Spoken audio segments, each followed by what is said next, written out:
오늘은 특별히 우리 서울시 용산구에 위치한 한국 이슬람의 서울중앙성원을 찾아왔고요. 그리고 오늘 종교 지도자 인터뷰로서 한국 이슬람의 이사장을 맡고 계시는 우리 김동욱 이사장님을 찾아뵙고 함께 이야기 나누는 시간을 갖게 되었습니다. 오늘 이 인터뷰를 맞이하시는 시청자분들에게 인사 말씀 겸 한국 이슬람에 대해서 간단히 좀 소개해 주시는 말씀을 해 주시면 감사하겠습니다. 네, 저는 무슬림 교명으로 후세인이라고 하고요. 김동욱 재단법인 한국이슬람교 이사장 맡고 있습니다. 여러분 뵙게 돼서 반갑습니다. 여러분께서 아시다시피 한국의 이슬람교가 전파된 것은 1950년도 한국 전쟁 당시에 6.25 참전국가의 일원으로 참전을 했던 터키 군에 의해서 한국의 이슬람이 전파됐습니다. 정확히 연도로 따지면은 1955년도에 터키 이맘으로 군복무를 하던 압두라흐만하고 압둘가푸르하고 주베르 코치라는 이맘께서 앙카라 학교를 또 운영을 하고, 그 다음에 군 막사에 임시 이슬람 사원을 짓고 한국의 이슬람을 전파한 것이 최초입니다. 그 후로 이제 약 65년에 걸쳐서 여기저기 이동을 하면서 한남동에 이렇게 자리를 잡게 됐습니다. 한남동에 중앙성원이 자리를 잡게 된 것은 1972년 9월에 박정희 전 대통령께서 한아랍 친선 내지는 우호 협력 관계가 중요하다는 것을 인식하시고 한남동에 한국 이슬람교 성원 부지를 하사하셔서 그게 이제 토대가 돼가지고 한국 이슬람교가 한국에 뿌리를 내리게 됐습니다.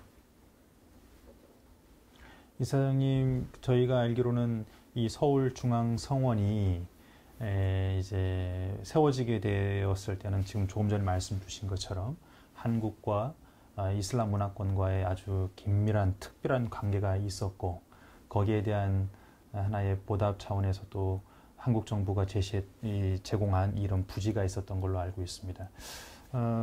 하지만 이제 그때 당시 한국 이슬람 하면은 굉장히 한국 사회에서는 생소한 그러한 종단의 입장이었던 걸로 알고 있습니다. 그러다 보니까 그때 당시에 이러한 중앙성원을 짓기까지에는 여러 가지 일들이 또 많이 있었을 것 같거든요.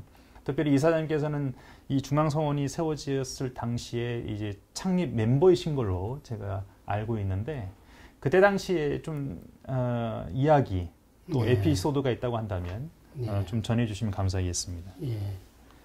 여러분께서 잘 아시다시피 오일 쇼크라고, 오일 크라이시스가 73년도하고 1978년도 두 차례에 걸쳐서 유류난이 이제 크게 발생하면서 우리나라가 이 산유국가, 특히 사우디아라비아를 비롯한 중동의 산유국가와의 그 경제이익이 크다는 것을 세상 그때 느꼈습니다.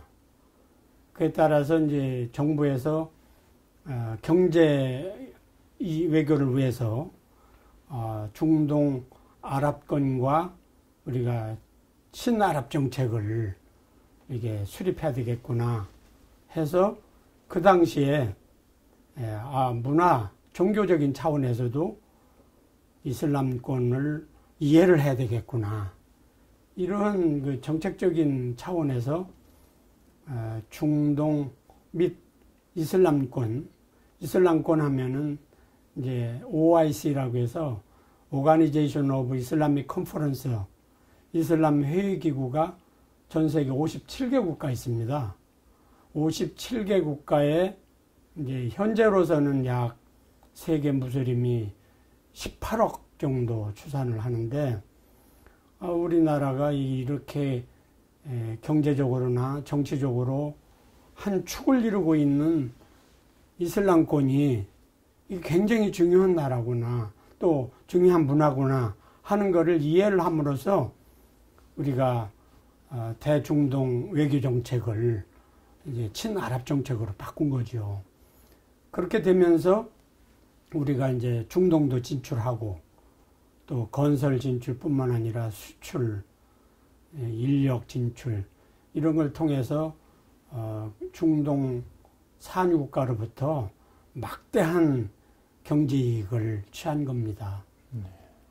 따라서 종교적으로 보면은 그 계기로 이슬람을 공부하게 되고 또 이슬람권으로 유학생들도 파견하고 이렇게 되면서 문화적으로도 상당한 교류를 하게 되고 빈번한 이제 왕래가 이루어지면서 중동이 먼 나라가 아닌 친한 이웃 국가들이 된 겁니다. 이사장님, 이슬람 하면은 일반적인 사람들에게 그래도 좀 떠오르는 것이 뭐냐면 우리 무슬림들의 그 철저한 기도 생활, 하루에 5번 그 시간을 맞춰서 정확하게 기도를 드리지 않습니까? 그리고 라마단이라고 하는 그 특별한 금식 기간, 이것이 연상이 되는 것 같습니다. 근데 저희들 대략 어느 정도는 그 정도만 알고 있지 정확하게 그 기도 생활과 라마단의 어떤 의미와 배경에 대해서는 잘 모르고 있거든요. 그 기도 생활 그리고 라마단에 대해서 좀 말씀해 주시면 감사하겠습니다. 이제 이슬람은 기둥이 5개가 있는데 그걸 이제 5가지 기둥, 그걸 이제 5행 실천해야 되는 기둥이 있는데 무엇보다도 하나님은 오직 한 분이다. 여러 가지 잡신을 믿지 않고 전지전능하신 유일신 하나님만 믿는다 하는 샤하다라고 하는데 선서, 데클레어레이션이라고 해서 이제 선서가 제일 먼저 행해야 되는 기둥이고요. 그 기둥 믿기만 해서 되는 게 아니고 실천상으로 하루에 5번 예배를 보게 돼 있어요. 그래서 예배도 2번째 기둥입니다. 그 예배가 하루에 5번을 보게 돼 있는데 해 뜨기 전에 낮 예배, 오후 예배, 해질 때 저녁 예배, 자기 전에 밤중 예배 이렇게 해서 5번을 꼭 예배를 보게 돼 있고 그 다음에 3번째 기둥으로서 이제 단식을 하게 돼 있습니다. 이제 이슬람력으로 9월 한 달은 성월 달로서 이 한 달은 해 뜬 후부터 해질 때까지 음식물, 담배 펴서도 안 되고 모든 것을 금기합니다. 그래서 그걸 패스팅이라고 그러는데 그 단식을 통해서 우리가 배고픈 사람들 시정도 이해를 하고 그 달을 통해서 근행도 하고 회개도 하고 반성도 하고 또 적선도 하고 자비도 베풀고 이웃도 돌아보고 이러한 한 달 동안을 근행하는 달로 정하는데 이 달은 의무적으로 모든 무슬림이 지켜야 하는 세 번째 기둥입니다. 4번째로는 이제 자카트라고 하는 자기가 1년 소득 중에 2.5% 즉 40분의 1을 자진 납부를 해야 되는 그걸 자카트라고 합니다. 그래서 구빈세라고 그러죠. 그 내는 거는 좀 살만한 사람들이 생활이 난 사람들이 나보다도 어려운 사람들을 보살피는 사회적 연대 책임으로 해서 자카트 하는 그게 이제 4번째 의무고 마지막으로 5번째 기둥이 뭐냐면은 성지 순례가 있습니다. 성지라 하면 메카와 메디나, 예루살렘 3대 성지가 있는데 제일 성지가 카바 신전이 있는 메카고 2번째 성지가 사도 무함mad이 성천하신 메카에서 메디나로 이주하신 두 번째 메디나 도시가 두 번째 성지고 세 번째 성지가 예루살렘 알-아크사 사원이 있는데 무함mad이 천마를 타고 하늘나라로 여행 갔다 온 알-아크사 사원이 있습니다. 거기가 이제 세 번째 성지인데 이 성지를 순례하는 것, 그거를 이제 필그림이라고 하고 핫지라고도 하는데 이것이 마지막 다섯 번째 기둥입니다. 이 중에서도 라마단 달은 반드시 지켜야 되는 이 자기의 근행이기 때문에 이 라마단 달을 통해서 자기를 반성을 하고 회개하고 또 적선을 하고 이웃을 보살피고 하는 아주 성스러운 달입니다. 그래서 모든 무슬림한테는 라마단 달이 굉장히 중요한 달입니다. 네. 참 그렇게 이슬람의 다양한 문화들을 이제 저희들 접하는 데 있어서 사실 일반인들에게 있어서는 새로운 종단을 알아간다는 게 참 쉽지 않은데요. 그래도 조금 그 친숙하게 다가갈 수 있는 것이 하나의 음식 문화인 것 같습니다. 네. 또 그러다 보니까 이슬람 하면 일반인들에게 그래도 조금이나마 친숙한 것이 할랄 이제 음식인데요. 네. 이사장님께서는 우리 한국 사회에서 할랄 푸드가 조금 저변에 널리 좀 알려지는데 또 노력을 많이 하신 걸로 알고 있습니다. 이 할랄 푸드, 할랄의 의미와 그 가치에 대해서 좀 말씀해 주시면 감사하겠습니다. 네. 아시다시피 이제 최근에 이제 할랄 식품이 많이 대중화돼 가고 있고 또 알려지고 있습니다. 근데 할랄이라는 뜻은 허용된 이런 뜻입니다. 그런데 이슬람은 기본적으로 하라는 거 하고 하지 말라는 거는 안 하고 아주 단순한 종교입니다. 하지 말라는 게 뭐냐면은 첫째, 독이 있는 거 먹지 말아라. 가령 보고라든지 독이 있는 거 많잖아요. 음식물 중에. 두 번째, 해로운 거, 인체에 해로운 거 먹지 말아라. 그러니까 쉽게 얘기하면은 좋은 음식, 깨끗한 음식을 먹어라. 이런 얘기입니다. 그 다음에 취하는 거, 뭐 예를 들어 알코올이 코란에 이렇게 돼 있어요.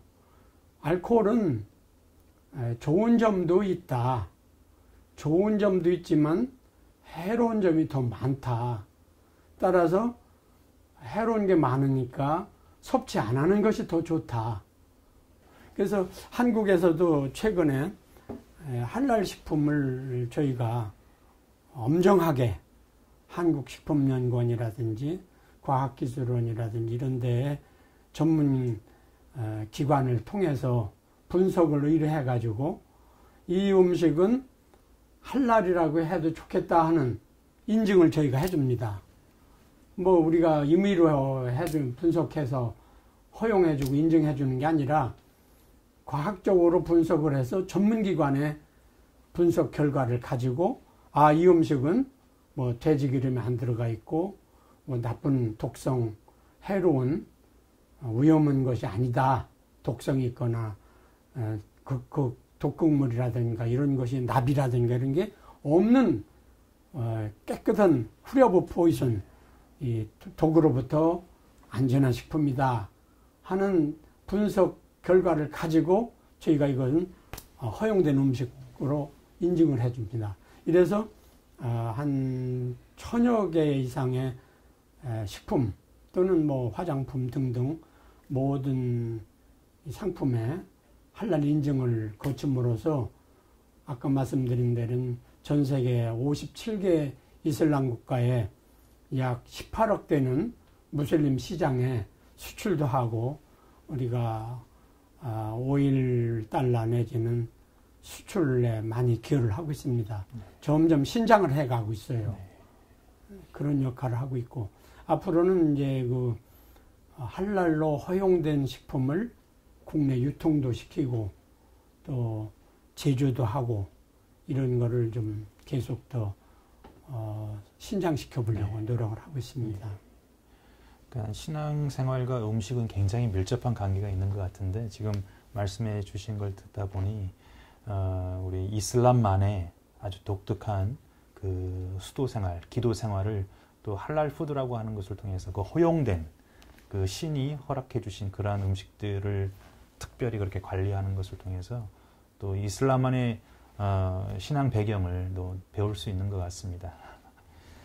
이사야님, 제가 이제 다음 질문은 좀 그 우리 이슬람의 여성에 관한 내용인데요. 예.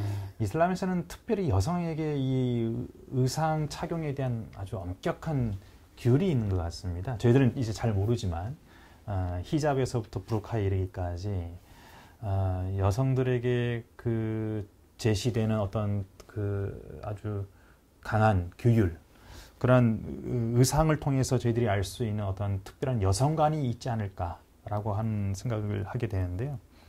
이슬람교에서 표현하는 이 여성관은 어떻게 저희들이 이해할 수 있을지 말씀해 주시면 감사하겠습니다. 그 코란에 어떻게 쓰여 있느냐면은 창조주 하나님께서 남성과 여성을 분리해서 창조를 하셨는데, 남성은 여성의 옷이요, 여성은 남성의 옷이다, 이렇게 명시를 하셨어요. 그 뜻은 무슨 얘기냐면은 동등하다는 뜻입니다. 남성과 여성은 동등한 자격으로 창조가 됐는데, 남성은 남성의 역할, 여성은 여성의 역할을 따로따로 맡아서 창조를 하셨기 때문에 오염으로부터 피부를 보호해주고, 추위나 더위로부터 피부를 이 외부에 노출됨으로써 다치니까 이 피부를 보호해주고, 또 거기에 나아가서 아름답게도 해주는 역할도 있거든요. 여성은 남성과 다르기 때문에 선정적인 부분을 노출하지 말아라, 이렇게 돼 있어요. 이 노출하지 말아라 하는 얘기는, 예를 들면은 이 과잉 노출하게 되면은 자연 남성들의 시선이 가게 돼 있고, 소위 정숙하게 매무새를 단정하게 입어라 하는 가르침이지, 뭐 부르크하다 뭐다, 이거는 그 지방에 따라서 악습으로 내려온 것이지 권장사항은 아니에요. 코란에서 가르치는 거는 선정적인 부분을 노출하지 말아라, 이런 가르침이지 활동하는데 자연스럽게 입어라 하는 얘기입니다.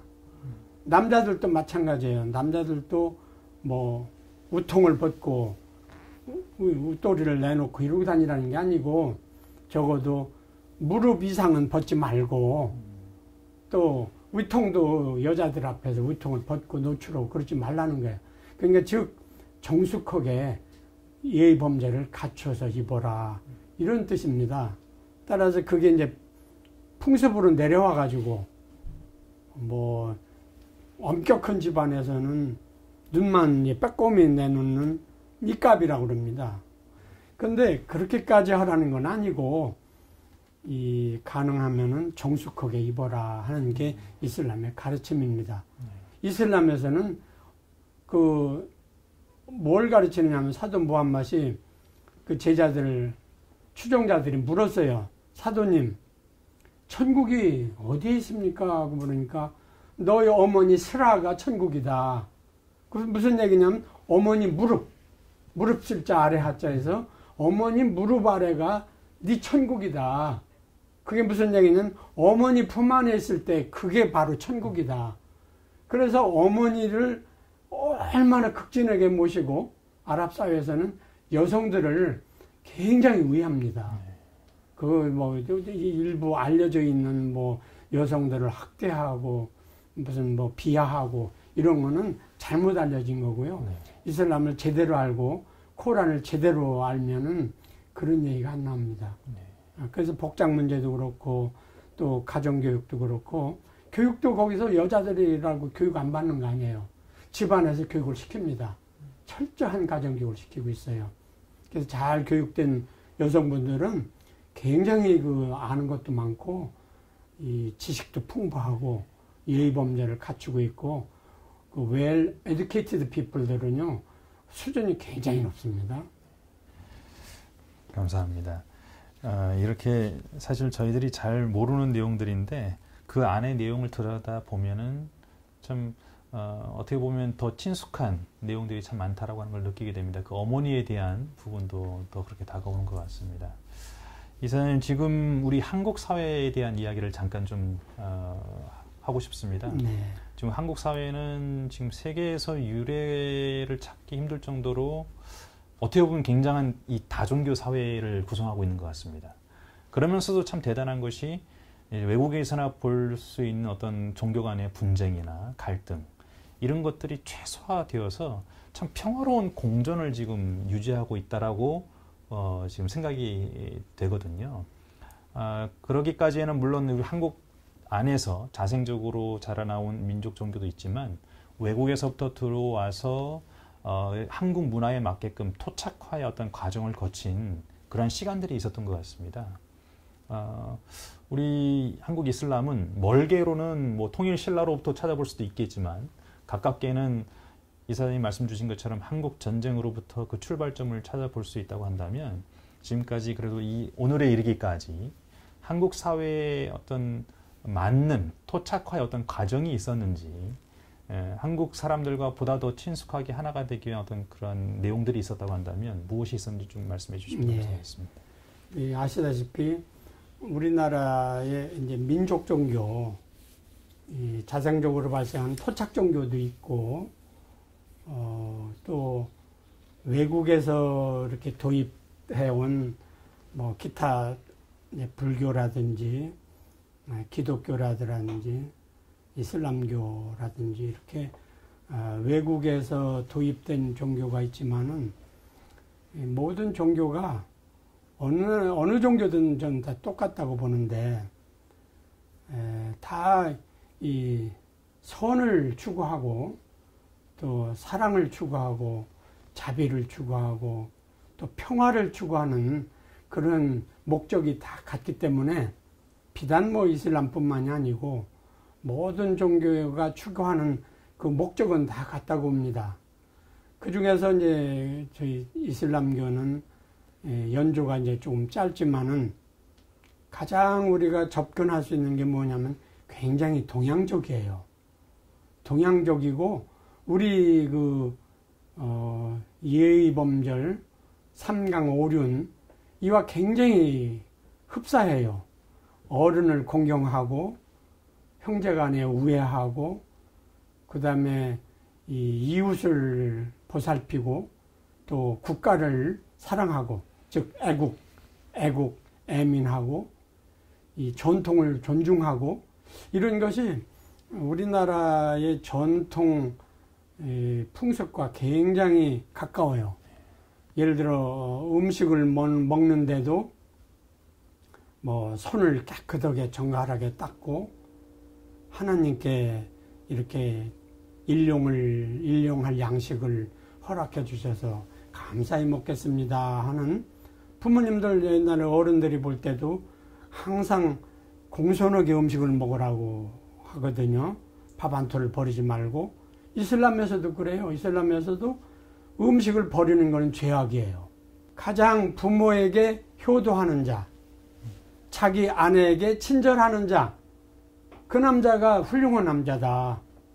이래서 이런 가르침을 볼 때 이슬람으로 이렇게 진술을 알게 되면요, 우리가 굉장히 가까이 접근할 수 있는, 손쉽게 받아들일 수 있는 이런 종교로 이해를 하고 있습니다. 네.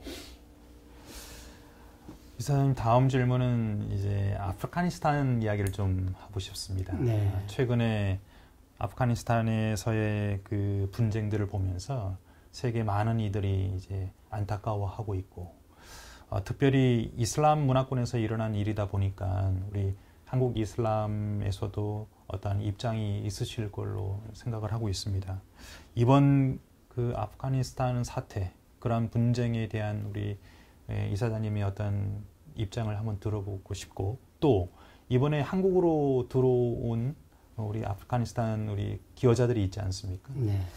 그분들에 대해서 우리 한국 사회가 어떤 입장으로 그분들을 대하고 그분들이 앞으로 어떻게 나가야 될지 그 점에 대해서 한번 말씀해 주시면 감사하겠습니다. 네. 제일 먼저 우리가 참 다행으로 생각하는 것은 우리나라에는 우선 종교의 자유가 있고 두 번째로는 이 초종교 간의 종교 간의 갈등이나 종교 간의 분쟁이 없고 또 세 번째로는 우리는 단일 민족으로서 이 부족 간의 갈등이라든지 또 하나는 이 정파 간의 갈등이라든지 이런 것이 없는 것이 우리나라는 천만다행입니다.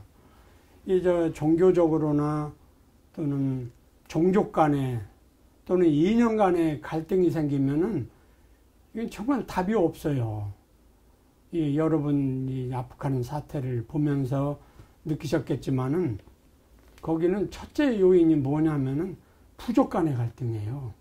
첫째 간에 부족 간의 헤게모니와 그 다음에 부족 간의 권력 다툼 이런 문제가 이제 그 배경이 돼가지고 거기에 이제 종교적인 어떤 그 겉으로 드러나는 무슨 뭐 IS니 무슨 순니니 뭐 시아니 이런 문제를 우리가 보고 있는데 그 밑바탕에는 무엇보다도 제일 중요한 게 이 여러 부족들이 거기는 미안한 얘기지만은 국가관이 없어요.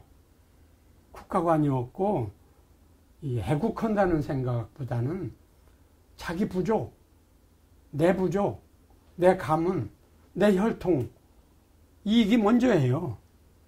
그러다 보니까 국가가 통합이 안 되고 있고 이 중앙정부의 행정력이 저 지방 말단까지 행정력이 미치지 못하고 통제가 안 되고 이러다 보니까 이제 부족 간에 군벌이 생기고 부족 간에 파벌이 생기고 그러다 보니까 종교는 고다음 문제가 되더라고.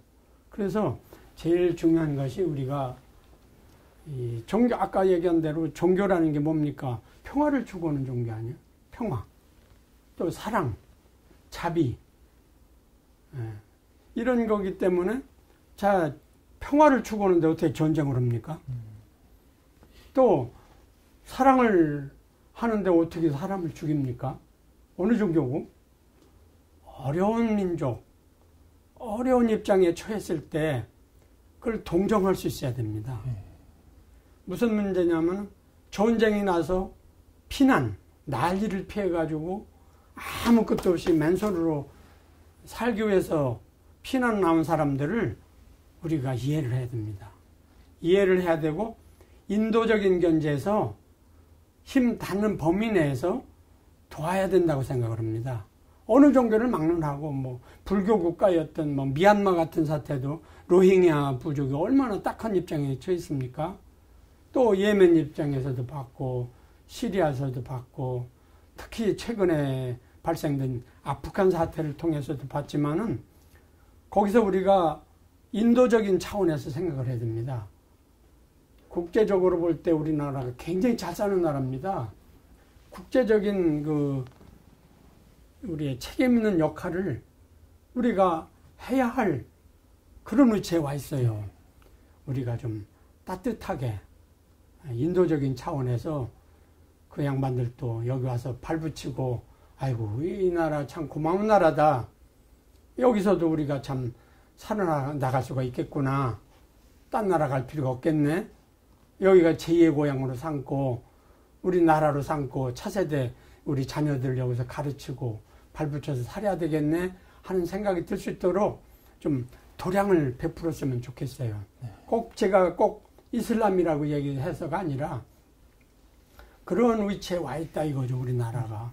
그래서 우리가 좀 더 폭넓은 마음으로 따뜻한 사랑을 베풀 때가 아닌가 이렇게 생각을 합니다. 네.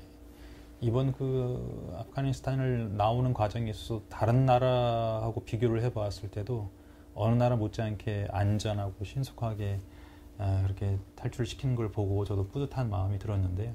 이사장님 말씀대로 한국에 이제 정착하게 되시는 그분들이 이제 앞으로 어떤 노정을 거치게 될지 모르겠지만 한국 사회에서 잘 적응하시고 정말 이 아프가니스탄 모든 사태의 내용들을 이제 해결해 나가는 데 있어서 우리 한국이 국제사회에서 그 역할을 좀 다 할 수 있으면 좋겠습니다. 네, 고맙습니다. 이사장님께서는 이슬람 문화권에서 외교관 활동을 하셨습니다. 그러시죠? 예. 그러면서 이슬람 문화의 교류나 그리고 협력 사업을 위해서 많은 또 공로를 쌓으셨는데요. 어떻게 해서 외교관을 하시게 됐는지 그 출발점 그리고 이슬람 문화권에서 외교관 생활을 하시면서 있었던 어떤 특별한 재미있는 에피소드가 있다고 한다면 말씀해 주시면 감사하겠습니다. 저는 이제 솔직히 말씀드려서 저는 처음부터 뭐 외교관을 생각하고 외교관을 꿈꾸진 않았었고요. 제가 학생 때 이슬람을 접하게 됐어요. 그래서 그 무슬림들을 사귀게 되고 이슬람을 접하게 되다 보니까 이 종교에 대해서 이해를 해야 되겠다. 종교에 대해서 이해를 하기 위해서는 그 경전인 꾸란을 좀 알아야 되겠다 하는 생각이 들어서 근데 꾸란을 보니까 전부 아랍어로 돼 있어요. 그래서 이 아랍어를 좀 공부를 해야 이 경전이 뭐를 의미하는지 무엇을 가르치는 건지를 알겠다 싶어서 아랍어를 공부하게 됐어요. 그래서 아랍어를 공부하다가 보니까 사우디아라비아 정부에서 초청하는 정부 초청 장학생이 있다는 것을 알게 돼서 1970년 중반 때 아까 얘기했듯이 그 오일 크라이시스 유류난이 2차례 걸쳐서 오일 쇼크가 있었는데 그때 이제 중동에 대해서 관심을 갖게 되고 이왕이면 내가 사우디아라비아에 가서 아랍어를 공부해야 되겠다. 이런 찰나에 사우디아라비아 정부에서 초청하는 초청 유학생 스칼라십을 받게 됐어요. 그 당시에 이제 사우디아라비아 대사가 동경에서 상주를 하고 있고 서울에는 겸임공관으로 비상주하던 그 사우디아라비아 대사님이 계셨어요. 아직 이름도 기억을 하고 있는데 무하마드 알라키 이 동경에 상주하는 초대 비상주 대사님이 그걸 개척을 해주셨어요. 그래서 가서 이제 쿠란을 공부하고 아랍어를 공부하고 이슬람 교리를 이해하고 이제 아랍 문화를 이해하고 그다음에 그네들의 그 이념 이런 거를 이해하다 보니까 친숙하게 됐어요. 그래서 공부를 하고 있는데 그때 당시에 중동 붐이 일면서 73년, 78년 중동의 중요성이 부각되면서 정부에서 아랍 전문 요원, 중동 전문 요원을 우리가 발탁을 해야 되겠다. 이러면서 정부에서 발탁 케이스로 이 특채 케이스가 있었어요. 특히 그런 전문 지역에서 공부한 인재들을 발탁하는 그런 케이스가 있었어요. 그 사람들을 발탁을 해다가 외교관으로 임명을 하니까 현장에서 그냥 현장에 투입을 해도 일을 할 수 있는 그런 인력이 되기 때문에 특채 케이스가 있었어요. 외무고시 2부로 외교부에 들어가게 됐었어요. 그래서 이제 현지에서 사우디아라비아, 쿠웨이트, 이라크, 요르단, 수단, 모로코, 이집트 이런 등지를 현지 대사관에 그 현지에 파견돼서 근무하면서 본부로는 이제 중동국 외교부에서는 이제 중동국에 와서 왔다 갔다 하면서 대중동 외교 또 친아랍 정책 그다음에 대중동 외교 강화 이런 방안에 대해서 이제 데스크로서 현지에서 보고 배우고 느끼고 체험하고 이런 것을 외교 정책을 수립하는데 많이 이제 기여를 했죠. 하면서 이제 여기저기 예멘 수교를 한다든지 또는 이집트 수교를 한다든지 이런 그 외교 현장에서 최전선에서 뛰어다니면서 약 한 30년 정도 외교관 생활 중에서 약 20년은 중동 현장에서 근무를 했어요. 아까 말씀드린 여러 나라 외교관을 생활하면서 천만다행으로 하나님께서 보호해 주셔서 정말 그 전장터에서 어려움 없이 또 교민들 한 명도 피해 받거나 희생되는 일이 없이 완전 비상철수하고 전쟁터에서도 우리는 남아있어야 되니까 대사관 직원들은 모든 교민들을 전부 비상철수하고 대사관 현장은 유지를 해야 되니까 그런 어려운 일을 겪으면서도 하나님께서 도와주셔가지고 무탈하게 외교관 생활을 명예롭게 퇴임할 수 있게 했던 것은 오직 그 신념 하나로 하나님을 믿고 내가 할 도리를 다 했다는 데 대해서 지금으로서도 후회하지 않고 자부심을 느끼고 영광으로 알고 있습니다. 네. 저희가 각 종단의 지도자분들을 찾아뵐 때마다 느끼는 공통점이 있는데 특별히 그 신으로부터 하나님으로부터의 어떤 관계, 소명 이런 것들을 많이 느끼게 되거든요. 그런데 오늘 이사장님 말씀 들어보니까 이사장님이야말로 우리 한국 경제 발전을 위해서도 굉장히 중요했던 시기에 국가 발전을 위해서라든지 또 세계사 속에서 이슬람, 중동, 이 아랍권이 굉장히 중요한 역할을 해야 되는 시기에 민감한 시기에 그 역할을 다 하시기까지는 정말 그 신의 은총이 있으셨던 것이 아닌가라고 하는 느낌을 또 갖게 됩니다. 이사장님, 우리 한국 이슬람과 한국 종교협의회는 참 오랜 기간 함께 많은 활동들을 해오고 있습니다. 그러다 보니까 우리 이사장님께서는 우리 한국 종료업을 통해서 또 최근에 창설된 세계평화 종교인연합 IAPD의 한 멤버로서 또 지도자로서 이웃 정당과 함께 초종교 활동을 펼치고 계시는데요. 한국 종교업도 그렇고 IAPD라고 하는 종교인 연합이 하는 일에 있어서 참 그 방향성이 굉장히 중요할 것 같습니다. 이사장님께서는 우리 종교인 연합, 이 IAPD에 대한 어떤 비전을 어떻게 보고 계시고 또 저희들이 이렇게 이웃 종교와 함께 활동을 펼쳐나가는 데 있어서 어떠한 자세를 갖춰야 보다 더 효과적이고 큰 영향을 일으킬 수 있겠다라고 하는 생각이 있으신지 말씀해 주시면 감사하겠습니다. 예, 좀 IAPD에서 큰 역할을 하고 계시고 또 주도적인 역할을 하시기 때문에 이게 이제 IAPD가 이렇게 발전돼 가고 있다고 보고요. 저는 그렇게 생각을 해요. 서로 잘 알아야 친해질 수가 있고 또 친해져야 협력도 할 수가 있고 또 공동의 목표를 달성할 수가 있다고 보고 있어요.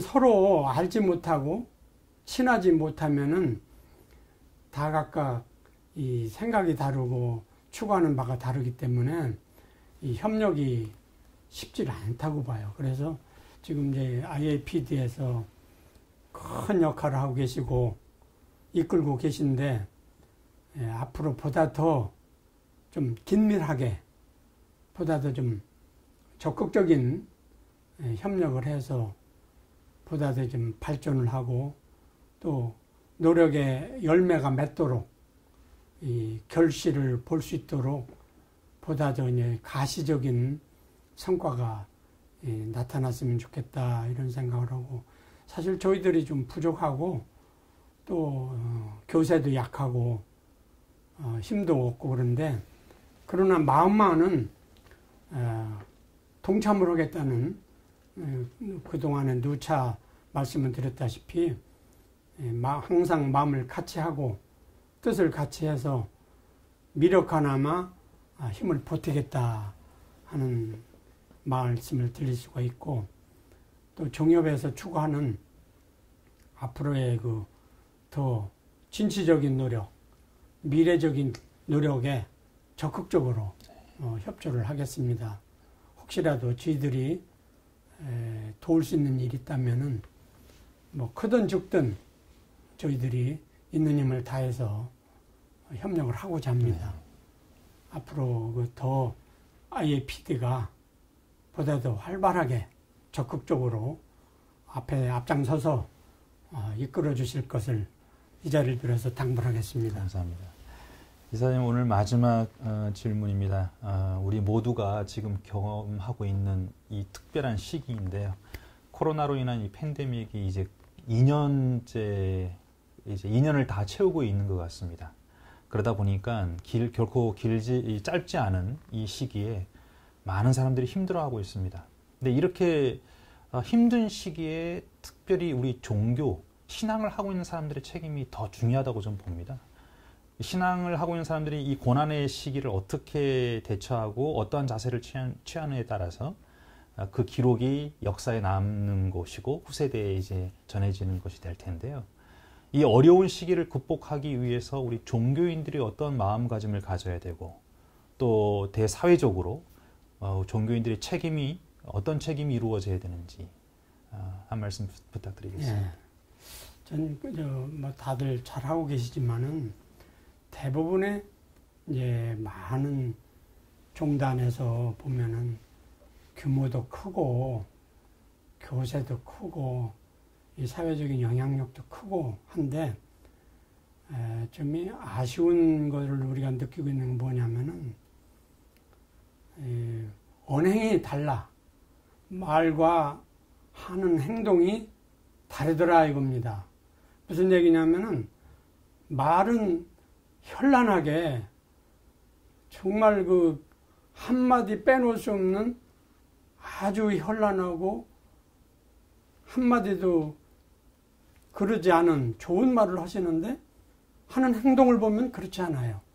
그게 무슨 얘기냐면은 말하는 그 말과 실천하는 행동이 같았으면 좋겠어요.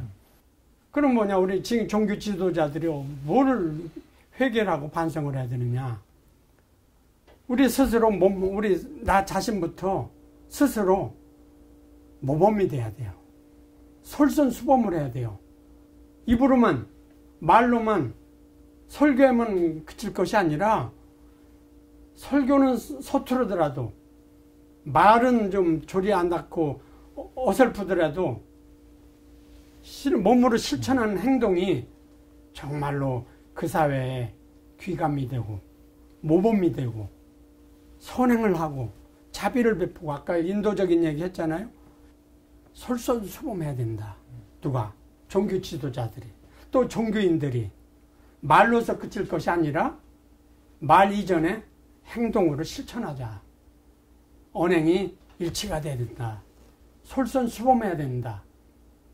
뭐 귀감이 되지는 못할망정 최소한도 손가락질 당하는 지탄받을 일을 해서는 아니 된다. 난 이렇게 생각을 해요. 종교 지도자들이 스스로 나부터 바르게 해야 되지 않을까. 바르게 살고 적어도 손가락질 당하지 않는, 지탄받지 않는 그런 종교 지도자가 되는 것이 오늘날의 우리가 시대정신으로 볼 때 우리가 받아들여야 되지 않을까. 난 이렇게 생각을 해요. 아유, 감사합니다. 우리 모두가 새겨야 되고 명심해야 될 귀한 말씀을 주셨습니다. 이사님, 오늘은 추석 연휴가 끝난 바로 다음 날인데요. 이렇게 피곤하실 수 있는 일정인데도 불구하고 오늘 저희들과의 이 인터뷰를 잘 이렇게 이끌어 주셔서 정말 감사드리고요. 저는 개인적으로 미국에서 다년간의 그 초종교 활동을 통해서 접할 수 있었던 우리 이슬람 형제들과의 기억이 지금도 아주 선명하게 남아 있습니다. 예. 그 형제분들과의 기억은 정말 이슬람이 사랑과 자비와 평화의 종교이다. 그리고 세계적으로 15억에서 18억에 달하는 이 큰 규모의 무슬림이 있고 그 무슬림들에 의한 영향력이 있는 이 현실 속에서 정말 이슬람교가 해야 할 책임이 크겠다라고 하는 것을 정말 절실히 느낄 수 있었습니다. 그러한 입장에서 오늘 한국 이슬람 전체를 대표해서 우리 김동욱 이사장님께서 이렇게 전체를 다 잘 이끌고 계시고 또 최근에는 이 신관을 사무공간으로서 새롭게 또 증축을 하셨고 또 우리 예배 공간도 새롭게 리모델링을 하셔서 우리 무슬림들의 신앙 정진을 위해서도 좋은 환경권을 만들어 주신 것으로 알고 있습니다. 한국 이슬람의 발전과 더 큰 부흥을 저희들이 기원을 하고요.